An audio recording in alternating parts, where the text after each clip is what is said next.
Hello everyone, कैसे हैं आप सभी लोग। आशा करती हूँ आप सभी बहुत अच्छे होंगे। मेरा नाम है रितु चौधरी और मैं आप सभी के लिए लेकर आ गई हूँ यूपीएसआई 2025 के लिए करंट अफेयर्स की क्लास। तो आइए शुरू करते हैं आज की अपनी क्लास को। और आज की क्लास का फर्स्ट क्वेश्चन है आप सभी के सामने।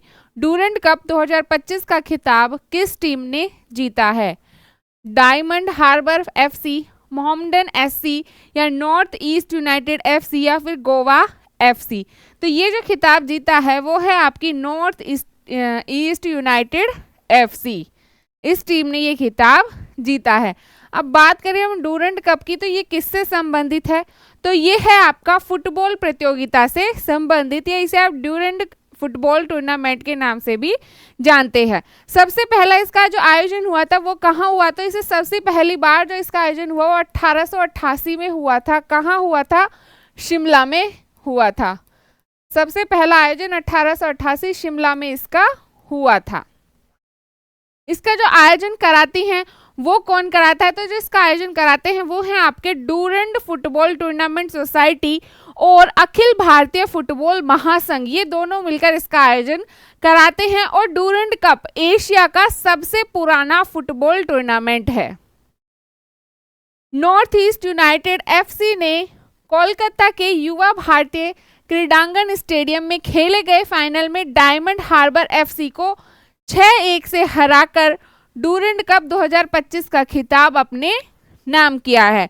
और डूरंड कप एशिया का सबसे पुराना फुटबॉल टूर्नामेंट है। नेक्स्ट है प्रिटोरिया कैपिटल्स SA20 लीग का मुख्य कोच किसे नियुक्त किया गया है?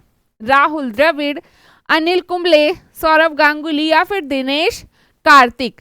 तो इसका जो मुख्य कोच नियुक्त किया गया है वो है आपके सौरव गांगुली। अब यहाँ बात करें हम प्रिटोरिया कैपिटल, तो ये है क्या प्रिटोरिया कैपिटल? प्रिटोरिया कैपिटल जो है ये एक साउथ अफ्रीका की प्रोफेशनल फ्रेंचाइजी T20 की क्रिकेट टीम है जो SA20 लीग में या SA20 टूर्नामेंट में भाग लेगी। अब हम बात करें यहाँ SA20 की, ये है क्या? तो ये एक T20 क्रिकेट टूर्नामेंट है या प्रतियोगिता है। क्या है ये? T20 क्रिकेट टूर्नामेंट है। और इसका आयोजन कौन करता है? SA20 का जो आयोजन करता है वो है आपका क्रिकेट साउथ अफ्रीका के द्वारा इसका आयोजन कराया जाता है। कौन करता है? Cricket south Africa. Cricket south Africa इसका आयोजन करता है। और सबसे पहले जो इसका आयोजन हुआ था वो आपका 2022 में किया गया था। कब किया गया था? 2022 में। पूर्व भारतीय कप्तान और BCCI के पूर्व अध्यक्ष सौरव गांगुली को SA20 लीग की प्रिटोरिया कैपिटल टीम का मुख्य कोच नियुक्त किया गया है। ये उनकी पहली पूर्णकालिक कोचिंग भूमिका होगी। और ये नियुक्ति इंग्लैंड के पूर्व बल्लेबाज जोनाथन ट्रॉट के पद छोड़ने के एक दिन बाद हुई है। गांगुली ने 2012 में संन्यास के बाद प्रशासनिक और सलाहकार भूमिकाओं में सक्रिय रहते हुए मुदगल समिति, बंगाल क्रिकेट संघ और BCCI अध्यक्ष जैसे पद संभाले हैं या इन पद पर कार्य किया है। नेक्स्ट है आपका चेतेश्वर पुजारा ने अंतर्राष्ट्रीय क्रिकेट के सभी प्रारूपों से संन्यास की घोषणा कब की है? 20 अगस्त 2025, 22 अगस्त 2025, 24 अगस्त 2025 या फिर 26 अगस्त 2025। तो ये घोषणा इन्होंने की है 24 अगस्त 2025 में। भारतीय बल्लेबाज चेतेश्वर पुजारा ने 24 अगस्त 2025 को सोशल मीडिया के माध्यम से अंतर्राष्ट्रीय क्रिकेट के सभी प्रारूपों से संन्यास की घोषणा की है। उन्होंने 2010 में ऑस्ट्रेलिया के खिलाफ टेस्ट पदार्पण किया और अपने करियर में 103 टेस्ट मैचों में 7,195 रन बनाए, जिसमें 19 शतक शामिल थे। और उनका जो औसत था रन रेट वो था 43.60। ये उनका औसत रन रेट था। भारत के टेस्ट इतिहास में वे रन बनाने वाले 8वें सबसे सफल बल्लेबाज भी रहे हैं।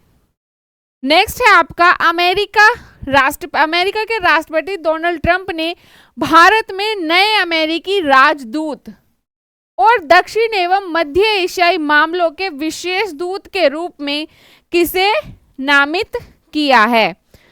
तो ये हैं आपके जॉन मैकेन, सर्जिया गोर, माइक पॉम्पियो या फिर रॉन डिसेंटिस। तो जिन्हें इन्होंने नियुक्त किया है राजदूत के रूप में वो है सर्जिया गोर। अमेरिकी राष्ट्रपति डोनाल्ड ट्रंप ने सर्जिया गोर को भारत में नया अमेरिकी राजदूत और दक्षिण एवं मध्य एशियाई मामलों के विशेष दूत के रूप में नामित किया है।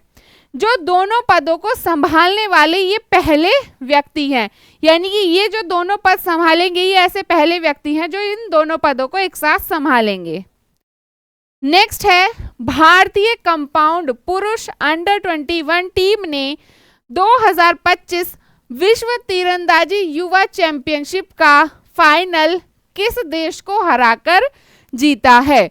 जर्मनी, अमेरिका, फ्रांस या फिर दक्षिण कोरिया? तो इन्होंने हराया है यहाँ जर्मनी को। अब हम बात करें विश्व तीरंदाजी युवा चैंपियनशिप की। सबसे पहले बात करें विश्व तीरंदाजी चैंपियनशिप की, तो इसकी जो शुरुआत हुई थी वो 1931 में हुई थी। यानी विश्व तीरंदाजी चैंपियनशिप की जो पहली प्रतियोगिता हुई वो 1931 में हुई थी और इसका जो आयोजन करती है वो है विश्व तीरंदाजी महासंघ के द्वारा इसका आयोजन किया जाता है। और ये जो विश्व तीरंदाजी चैंपियनशिप है ये जो तीरंदाजी की जितनी भी प्रतियोगिताएं हैं उनकी ही एक श्रृंखला है, जिसमें से एक है विश्व तीरंदाजी युवा चैंपियनशिप। इसमें जो इंडिया है टोटल 8 पदक जीते हैं, जिसमें से 4 आपके गोल्ड हैं। टोटल कितने पदक हैं? 8 जीते हैं इंडिया ने 8 जीते हैं, जिसमें से 4 हैं आपके गोल्ड, 2 हैं आपके रजत और 2 हैं आपके कांस्य। ये 8 पदक इंडिया ने इसमें जीते हैं। भारतीय कंपाउंड पुरुष अंडर 21 टीम ने कनाडा में आयोजित 2025 विश्व तीरंदाजी युवा चैंपियनशिप में जर्मनी को हराकर ऐतिहासिक पहला जूनियर विश्व खिताब अपने नाम किया है। रोमांचक फाइनल में 233 की बराबरी के बाद शूट ऑफ में भारत ने स्वर्ण पदक अपने नाम किया है। यानी कि फाइनल में जो दोनों थे उनके 233 थे, लेकिन शूट ऑफ में भारत ने स्वर्ण पदक को अपने नाम किया। नेक्स्ट है X-37B को किस नाम से जाना जाता है? Mini space rocket, mini space shuttle या फिर माइक्रो सैटेलाइट या मिनी स्पेस क्राफ्ट? तो इसे जाना जाता है मिनी स्पेस शटल के नाम से। X-37B जिसे ऑर्बिटल टेस्ट व्हीकल भी कहा जाता है, इसका जो संचालन करती है वो है आपकी अमेरिकी वायुसेना और अमेरिकी स्पेस फोर्स। ये इसका संचालन करते हैं और इसे मिनी स्पेस शटल के नाम से जाना जाता है।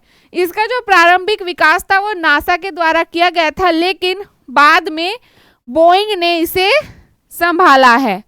2010 में इसकी पहली उड़ान हुई थी और जो इसकी लंबाई है वो लगभग 9 मीटर है और जो इसके विंग स्पेन है वो 4.5 मीटर है। और ये यान छोटे पिकअप ट्रक के आकार के पेलोड को ले जा सकता है।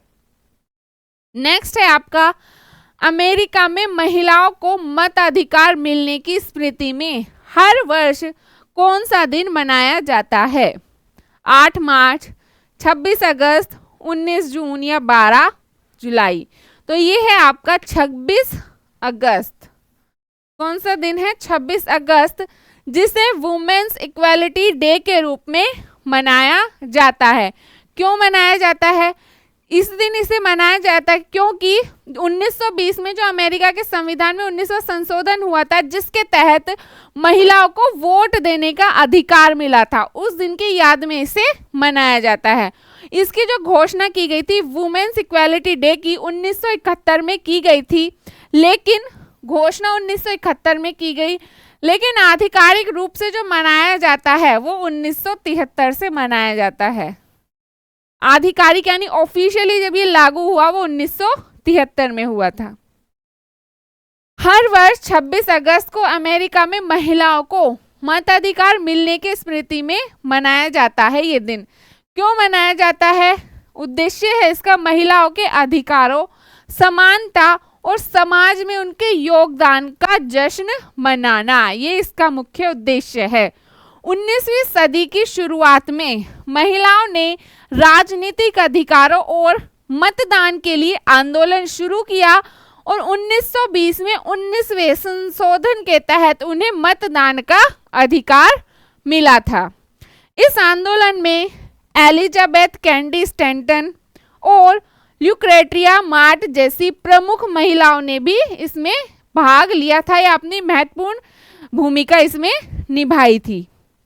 नेक्स्ट है आपका राष्ट्रीय रक्षा विश्वविद्यालय या आरआरयू ने सशस्त्र सीमा बल या एसएसबी के साथ किस उद्देश्य से एमओयू पर हस्ताक्षर किए हैं? खेल सुविधाओं का विकास, पेशेवर प्रशिक्षण, शैक्षणिक सहयोग और अनुसंधान नवाचार, सीमा चौकियों की संख्या बढ़ाने के लिए या फिर नई वर्दी डिजाइन करने के लिए।